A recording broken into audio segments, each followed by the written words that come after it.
Kejutan dari data non-farm payroll melonjak sampai 200.000 lebih dan bahkan kita sempat melihat US dollar mengalami penguatan, indeks saham mengalami rally, tapi emas sempat terperosok. Tapi masalahnya adalah pertanyaan yang sangat menggantung, yaitu kenapa emasnya justru tidak turun terlalu dalam. Dan mungkin kuncinya adalah di pengumuman China yang mungkin akan terjadi minggu ini dan juga termasuk data inflasi yang kembali menjadi sorotan ataupun fokus utama bagi market. Terlebih, kita juga masih punya beberapa faktor lain yang mungkin masih ditunggu-tunggu oleh pasar atau dicemaskan oleh pasar. Kurang lebih begini ulayan. So, kemarin kita lihat dari data non-farm payroll berada di 254.000 dari ekspektasinya 147.000. Yang saya sorotkan di sini adalah angka previous yang semula sempat berada di 142.000, ternyata direvisi naik dengan angka yang lebih tinggi 159.000.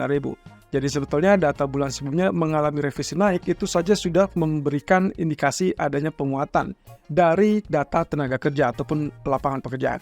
Nah, di sisi lain ada juga yang mengejutkan, yaitu tingkat upah atau pendapatan rata-rata per jam. Yang kita lihat di sini angkanya 4% dari ekspektasi 3,8%, melonjak ataupun ya bisa dibilang naik dari 3,9% bulan sebelumnya. Itu adalah basis tahunannya. Coba lihat dari basis bulanan yang juga ternyata berada di 0,4%, naik tipis atau lebih tepatnya di atas ekspektasi 0,3%, tapi relatif sedikit turun dibandingkan bulan sebelumnya 0,5%. Nah, yang tak kalah menarik juga adalah tingkat pengangguran yang turun sampai 4,1% dari level 4,2%. Ingat bahwasannya yang tertinggi sampai saat ini masih tertera di 4,3%. Itu berarti kurang lebih 2 atau 3 bulan terakhir mengalami penyusutan ataupun penurunan kembali ke 4,1%. Ya hampir mendekati 4,0%. Oke, sedikit recap. Kalau misalnya lihat dari data seperti ini, memang optimis bahwa harusnya data ekonomi menunjukkan ekonomi yang relatif lebih sehat dan tidak ada kepanikan ataupun kekhawatiran terhadap adanya potensi resesi. Dan itulah kenapa pasar saham mengalami rally. Indeks saham rally cukup tinggi, walaupun kalau kita perhatikan sebetulnya kenaikan ini juga agak sedikit ambigu ya, karena di lain sisi, investor sangat mengharapkan adanya penurunan suku bunga lebih lanjut daripada Federal Reserve. Tapi kira-kira apa dampaknya? Nah, ditunjukkan dari CME Fed Forecast ini, ternyata hasil dari non-farm payroll tersebut mengindikasikan bahwa tetap memang tidak ada resesi, tapi juga mereka akan berpikir tentang soft landing dan kemungkinan terkait dengan penurunan suku bunga. Ya, at least mungkin walaupun tidak 50 basis point, masih ada kesempatan untuk 25 basis point. Artinya tidak terlalu besar, tapi disinilah letaknya. 97,8%. Kita lihat ekspektasi untuk penurunan suku bunga 25% semakin menguat. Dan akhirnya mengikis atau bahkan mengeliminate apa yang terjadi ataupun yang diharapkan sebelumnya, 1 bulan sebelumnya, yaitu terkait dengan ekspektasi pemangkasan lebih lanjut 50 basis point di bulan November. Nah, tapi di lain sisi memunculkan ekspektasi untuk tidak merubah suku bunga di bulan November dan angkanya masih sekitar 2,2%. Oke, jadi kesimpulannya adalah penurunan suku bunga masih tetap akan terjadi dan itu pula yang disampaikan oleh Austin Goolsbee yang mengatakan satu titik data saja tidak mencerminkan apapun yang harus merubah terkait dengan rencana ataupun kebijakan atau sikap kebijakan lebih tepatnya dari Federal Reserve yang sudah diumumkan di bulan September sebelumnya. So, Fed masih perlu melihat lebih lanjut terkait dengan data-data ekonomi sampai at least 1 bulan ke depan menuju pertemuan FOMC 7 November. Nah, ada juga hal yang cukup penting di sini bahwa Austin Goolsbee melihat adanya kemungkinan kalau misalkan lihat dari data tersebut atau non-farm payroll dalam hal ini, meskipun datanya relatif kuat, itu tidak serta-merta meminimize ataupun menutup terkait dengan penurunan suku bunga. Jadi, kesimpulannya adalah ya suku bunga masih tetap akan lanjut untuk diturunkan dan bahkan Fed belum sampai ke titik netral. Jadi itu yang kunci utama yang kenapa membuat emas tidak turun lebih lanjut, melainkan dia ditutup rebound sampai zona 2650-an. Nah, itu pula yang kemungkinan akan terjadi hari ini, walaupun sebetulnya secara reaksi kelihatannya yang terjadi dari sejak pagi hari tadi pembukaan, dia mengalami longsor atau turun ke 2640, saya rasa masih cukup wajar karena market sebagian masih merespon atau bereaksi terhadap data non-farm payroll yang ada di hari Jumat kemarin. Ingat, sesi Asia belum merespon apa yang terjadi di hari Jumat, sehingga kemungkinan itulah yang membuat kenapa profit taking ataupun penurunan pada emas bisa terjadi pagi ini. Tapi malam hari bisa saja berubah. Nah, hal ini juga teringat dengan apa yang harus ataupun yang sedang terjadi pada market. Ingat, saya pernah menyampaikan di hari Jumat yang lalu, kalaupun data non-farm payroll sebagus apapun, sejelek apapun, di atas jam 10 malam hati-hati dengan kondisi geopolitik. Walaupun dalam hal ini kita tidak melihat ada tanda-tanda geopolitik memanas. Dalam hal ini yang dikagetkan atau yang ditakutkan oleh pasar yaitu terkait dengan aksi balasan dari Israel terhadap kilang minyak ataupun ladang minyak Iran. Belum terbukti, tapi bukan berarti tidak akan terjadi atau ya tidak terjadi.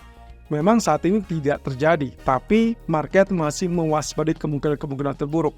Walaupun dalam hal tersebut, kita masih lihat ada potensi geopolitik yang masih mewarnai ataupun membayangi, sehingga itulah yang membuat kenapa emas di malam hari kecenderungannya ditutup dengan rebound.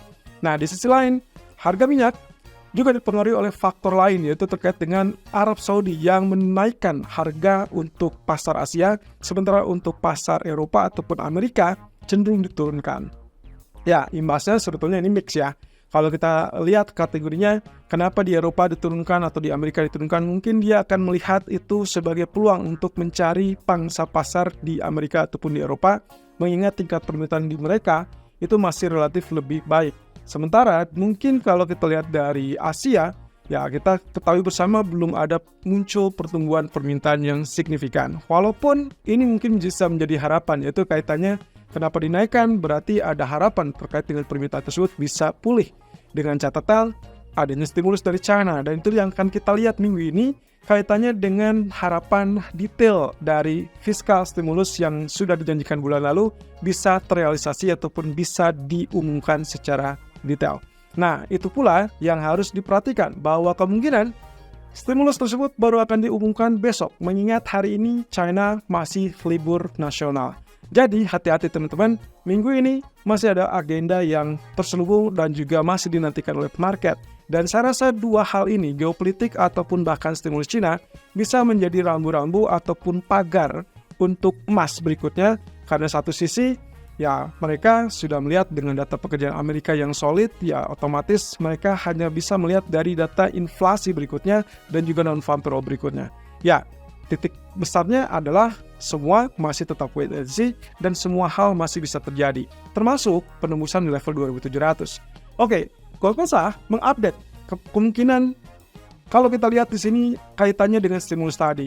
Jadi bagi Goldman Sachs sebetulnya sekarang ini yang paling menarik untuk ditinjau adalah potensi ataupun ya proyeksi untuk kenaikan saham China. Dan ini kaitan erat dengan apa yang menurut mereka terlihat dari efek stimulus. Diharapkan nantinya efek stimulus ini adalah berdampak positif dan menumbuhkan optimisme pasar. Dan lagi-lagi teman-teman, penilaiannya adalah kaitannya dengan secara histori, nilai ataupun valuasinya masih relatif lebih rendah. Kemudian juga pendapatan bisa dibilang akan membaik lah kalau misalkan ternyata stimulus yang dijanjikan betul-betul terwujud ataupun terrealisasi. Nah, tapi di lain sisi, meskipun Goldman Sachs cukup yakin pasar ekuitas China ataupun Hong Kong dalam hal ini bisa mulai kenaikan, ingat masih ada potensi untuk profit taking, dan itulah yang kita lihat dalam Hang Seng karena kenaikan yang juga cukup tinggi ke level 23.000 untuk saat ini. Nah, permasalahannya adalah berapa besar koreksi yang bisa terjadi. Ya, saya sih perkirakannya mungkin kalau secara teknis mungkin ke titik tengah atau 30% dari kenaikan yang sudah terjadi saat ini. Nah, tapi apakah dia sudah termasuk terlalu mahal? Menurut Goldman Sachs juga sepakat bahwa nilainya masih valuasi rendah. Jadi sebetulnya ini adalah kesempatan. Kalaupun terjadi koreksi, yang terjadi adalah ada ekspektasi untuk kemungkinan rally berikutnya. Sampai akhir tahun, ya why not? Ya. Dan kemudian yang kedua ataupun yang ketiga lebih tepatnya ada kemungkinan terkait dengan gangguan dari masalah Pilpres di Amerika yang akan terjadi di tanggal 5 November mendatang. Ya, ini kaitannya dengan siapa pemimpin terbaru nantinya di Amerika yang dikhawatirkan kalau Trump yang terpilih kembali berarti akan ada perang dagang lagi dan itu berarti kaitannya dengan kenaikan ataupun ya posisi tarif ya.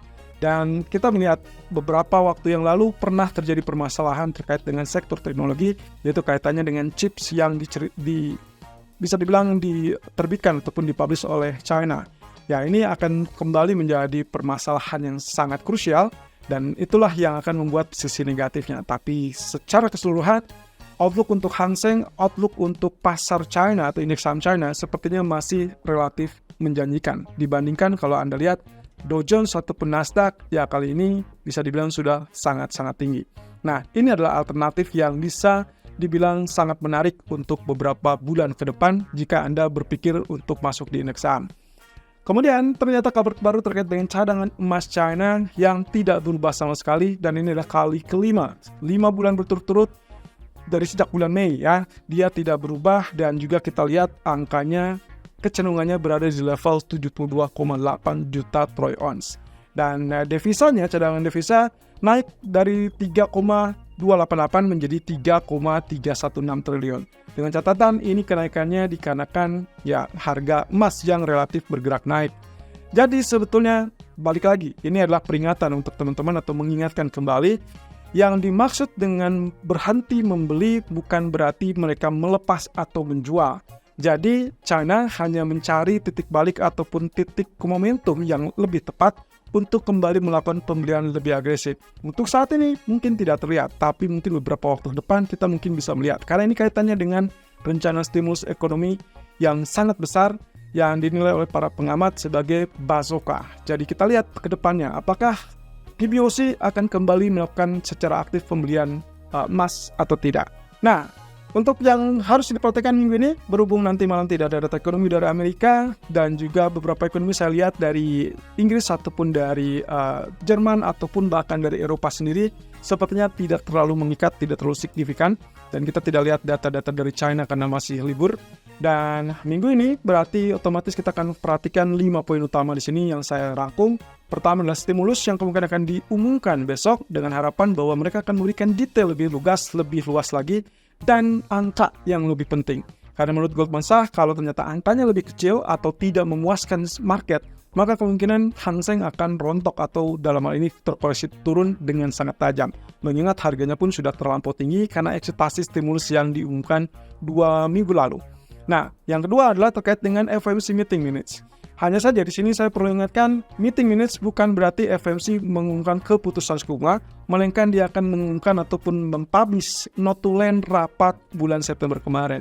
Jadi kita ini tidak ada kaitannya dengan suku bunga, melainkan statement-statement yang sudah dihasilkan, termasuk dot plot yang dihasilkan dalam pertemuan 17-18 September, mereka akan munculkan dalam bentuk notulen. So, perlu dicermati? Ya, karena kaitannya kali ini adalah ada kejutan dari data non-farm kemarin. Tapi secara keseluruhan, harusnya tidak menjadi market mover. Ya, jadi kemungkinan selama tidak ada perubahan statement ataupun kesimpulan dari notulen rapat sebelumnya, ini bukan market mover. Tapi kalau ada perubahan yang signifikan, karena kaitannya dengan non-farm kemarin, bisa saja menjadi pengubah sentimen untuk beberapa waktu ke depan.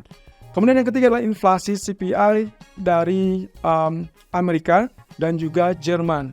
Dan ini akan dirilis di hari Kamis dan Jumat. Jadi kita perhatikan saja data inflasi tersebut, apakah ada gelagat untuk mengalami kenaikan apa tidak. Kalau misalkan kaitannya dengan data kemarin, harusnya tidak terlalu berpengaruh signifikan terhadap inflasi yang sekarang. Tapi who knows, mungkin ini adalah lebih mengindikasikan kepada tingkat pembelian ataupun konsumen yang ada 1 bulan terakhir ya. Jadi kemungkinan diharapkan akan terjadi penurunan sampai 2,2%. Tapi core CPI-nya itu yang menjadi tanda tanya.